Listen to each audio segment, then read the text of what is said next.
We hauled our Mini Cooper across the country just to blow the tires off in front of thousands, and completely failed. The car was underpowered and it wouldn't shift gears. No gear shift, no wheel speed, no tire pop. We were telling the transmission to shift at 7,000 RPMs, but limited the engine to 6,300, which means it wasn't shifting gears because we told it not to. So we fixed that and added more power, but now we are out of tires, so we're not going to know if these changes made a difference until we are doing a burnout in front of thousands of people again. On top of that, we are being treated as a special guest at this event, which means there is no room for error and we do not get a second chance. What could go wrong?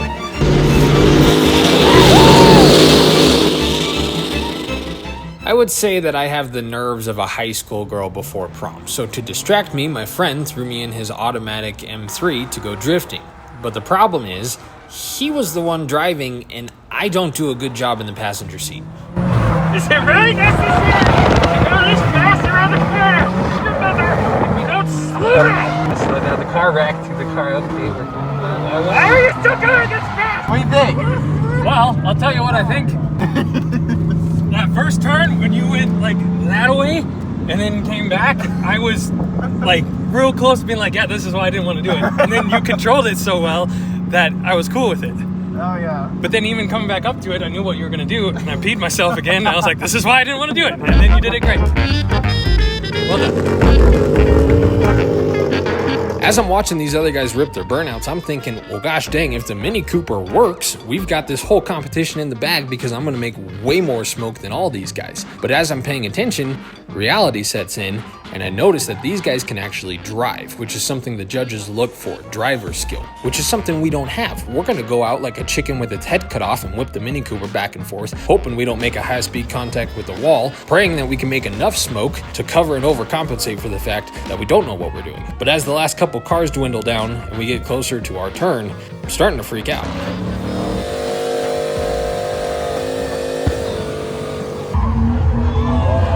At this point, I'm trying to tell myself I can't think of a single thing that can go wrong, but in fact, I can think of everything that could go wrong. We could hit a wall, blow the engine, not pop the tires, forget to shift, maybe even catch fire, or best case scenario, I get pushed off the burnout pad because the car did absolutely nothing and we become today's trending topic on Instagram of how not to do a burnout. I'm having flashbacks to the Freedom Factory burnout, thinking about everything that went wrong, and now with the last driver finishing up, I only have about a minute to pull myself together.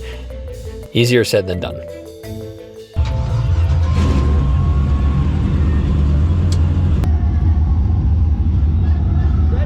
No. Can't wait. Have fun. I'm gonna try. I'm so nervous. There's no reason. Guess what? I've been all over the country. I've done this professionally. I've wrecked my car multiple times. I've blown motors. I've done everything wrong. And at the end of the day, the fact you're doing it is what matters most. Okay. Everybody loves it. Right.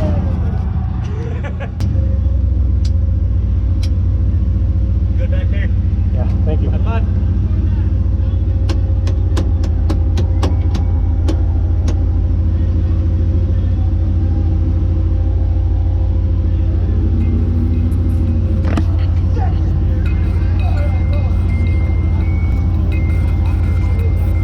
Finally, the moment of truth.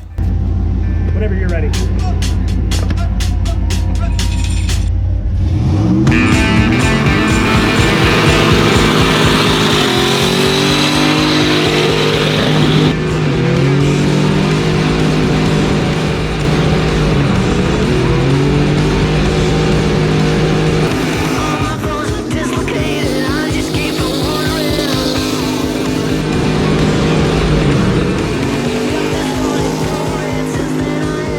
Everything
not, dude. Dude! I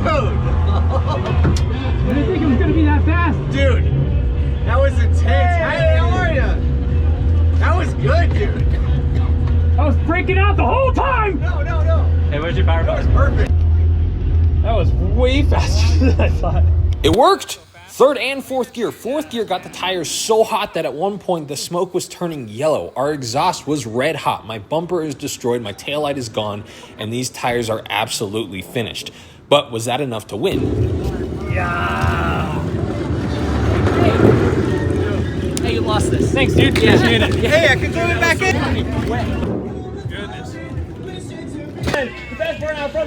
Now, I'm as eager as you are to see if my name is on that $500 check, but I have to give credit where credit is due, and GUMOUT is a big reason why we're able to do what you just watched. It's also refreshing to be able to support a company and a product that I've been using long before this YouTube channel was even a thought. So if you have something that's rusted to bits and looks like it might fall apart tomorrow, or you have a pride and joy you want to keep on the road for the rest of your life, they have a variety of products that are meant to clean your engine and help keep it running how it should be. So support those who support us. Next time you guys are at your local auto parts store, be sure to grab a bottle of GUMOUT. Let me know what you think. Without further ado, let's find out if that giant cloud of smoke I made was enough to win over the judges. The best burnout from the night was that Sixberries versus hashtag burnout. Yeah, man!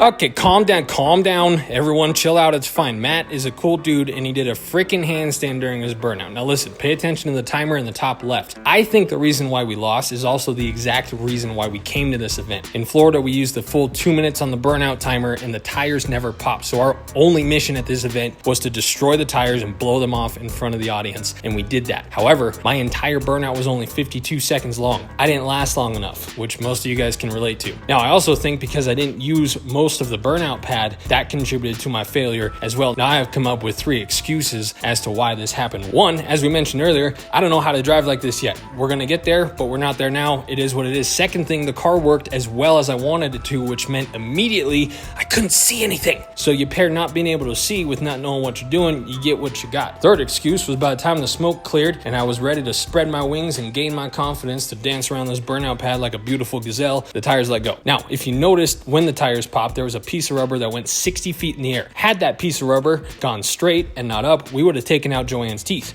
Joanne's got a nice smile. She's been working her whole life to preserve it. I'd hate to be the one to knock it out. So we need to add some reinforcements to the back of this thing, some tire cutters, some metal bumper skirts, if you will. Aside from that, the car did great. Coolant temp never reached over 178. Transmission shifted perfectly. Engine is still alive. Everything else was wonderful. Now, if you guys are new here, this would be a good time to subscribe, like the video, comment chinchilla or chicharrones or something in the comments. It'll tell the algorithm, hey, this is a good video. I don't know why they're talking about Mexican food, but yeah, it's doing good, okay? We're about to start 2 new series that I'm confident you guys are gonna really enjoy, but we need as many of you guys as possible on here to make it happen. Thank you guys for watching. Let me know what you think about what you just saw. We'll see you next time. This side is kind of alive. Currently getting the winch because there's no way we can get up these ramps. I think the temp was 178 when I stopped, which is pretty ridiculous. So fourth gear the whole time is probably too much. We'll have to do third gear. And then fourth when we know we want to pop it, but that was pretty sweet.